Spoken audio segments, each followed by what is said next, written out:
internautes, nous avons aujourd'hui l'honneur d'être avec l'artiste Amada Smith, un artiste d'Afro Soul dont il va se présenter.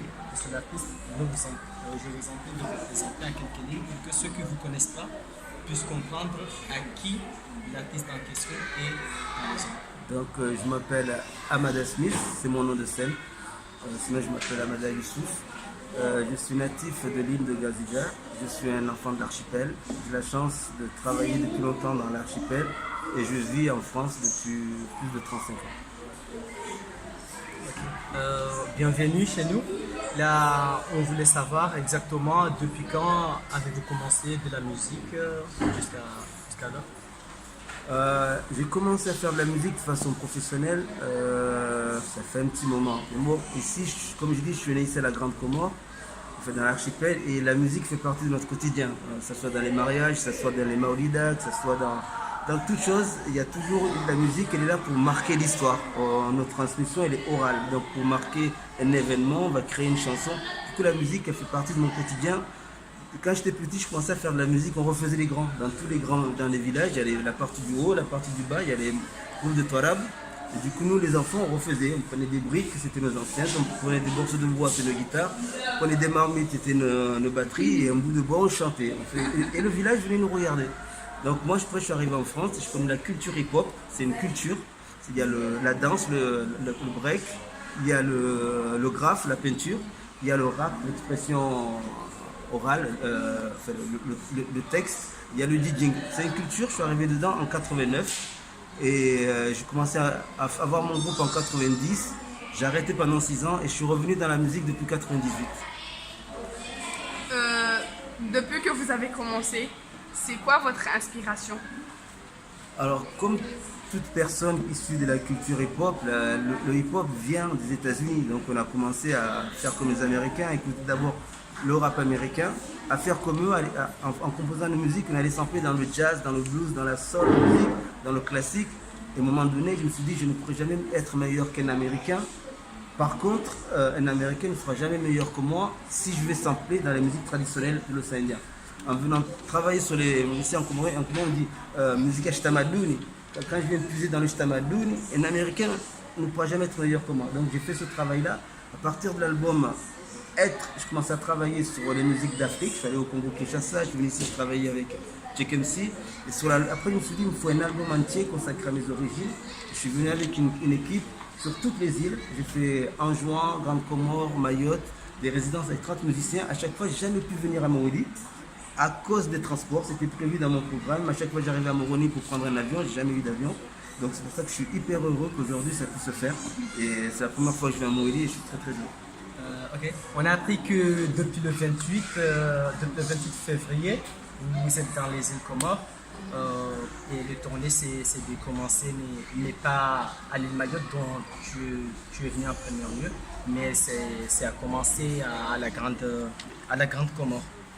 Dans ce cas, on a voulu savoir quelle est la politique de cette tournée au sein de l'océan Indien, plus précisément dans les îles Comores. Moi, je suis un enfant de l'archipel. J'ai beau vivre pendant 30 ans, 35 ans ailleurs. Mon inspiration vient d'ici. Quand, par exemple, le dernier album, Afro Soul, je suis revenu dans le hip-hop, mais en samplant sur les musiques traditionnelles d'ici. Donc, on va voir comme une chanson de Touarab, de Saïf Al-Watan, Taladou. Je vais sampler cette musique-là. Et à partir de là, je vais composer avec basse batterie, rod, mais je vais jouer mes instruments traditionnels, le gabous et le djembe.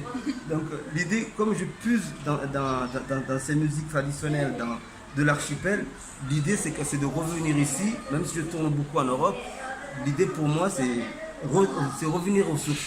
Quelque part c'est un retour aux sources. Voilà. C'est pour ça que j'ai eu envie vraiment de faire cette tournée, quoi qu'il en soit, que ce soit positif, enfin que ce soit rentable ou pas rentable. Pour moi il fallait que je vienne absolument jouer ici, et notamment jouer dans mon village natal à Malé. C'était quand votre première scène ici au Comores? Ici au Comores, la première fois que j'ai joué ici au Comores, c'était en 2011. C'est quand je suis arrivé avec toute une équipe pour créer le projet Origine. Donc à chaque fois, je réunissais, on va dire à peu près 7 musiciens. À la Grande Comore, j'ai invité Soubi, qui vient de Moïdi. Il y avait Malèche, il y avait Moni Madi, il y avait Tchatchaman. Donc pendant 10 jours, on a créé. on a enregistré une partie de l'album, on a répété, on a fait le premier concert là-bas. Après, je fais la même chose à Mayotte. Et en juin, je fais une résidence d'écriture. Pour la très-dernière question, on voulait savoir quels sont les points forts et les points faibles que vous rencontrez au cours du chemin, c'est-à-dire dans votre domaine. Bon, quand tu viens ici, bon, déjà quand tu vas en Afrique, il faut savoir t'adapter. Il ne faut pas partir sur le confort que tu as en Occident, dans les salles de spectacle, où il y a tout, il y a plein de choses. Voilà, mais quand tu arrives ici, en Afrique, déjà, il faut savoir s'adapter. Et quand tu arrives aux Comores, encore plus. Par exemple, quand je suis arrivé à Moroni pour mes concerts, il n'y avait pas d'électricité. On allait commencer, on allait commencer à faire les balances, pas de courant. Comment on fait? Il n'y avait pas de groupe électrogène. Je me suis adapté avec une enceinte amplifiée, avec mon ordinateur, avec des micros. J'ai pu quand même faire un concert et on a mis des lampes pour créer la lumière, ça donnait un côté intimiste. Et voilà, à chaque moment, c'est comme là, ici, là, on avait prévu avec mon ami Soubi qui vienne. Malheureusement, il n'y avait pas d'avion et la mer, elle était déchaînée, elle n'a pas pu venir. Donc, mais on s'adapte, on s'adapte. D'accord.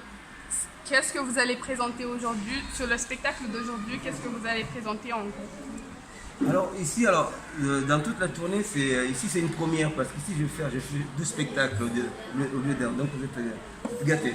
Je vais jouer un spectacle qui s'appelle Mtoulou, c'est son safari musical. C'est un conte musical avec lequel j'ai déjà tourné dans l'archipel, j'ai tourné même en Guadeloupe, partout en France. C'est un conte musical qui s'inspirait des contes que j'ai entendus ici quand j'étais petit.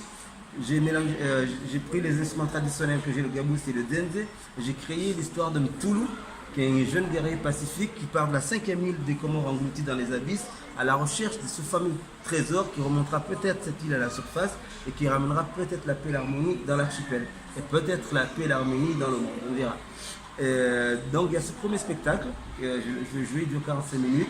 Et après on va faire une pause de 20 minutes à 30 minutes, le temps de mettre en place le deuxième spectacle.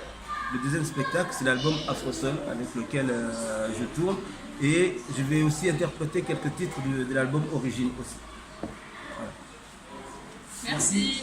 Merci à vous. Merci. On va chanter le Matoué, la gueule à Matoué.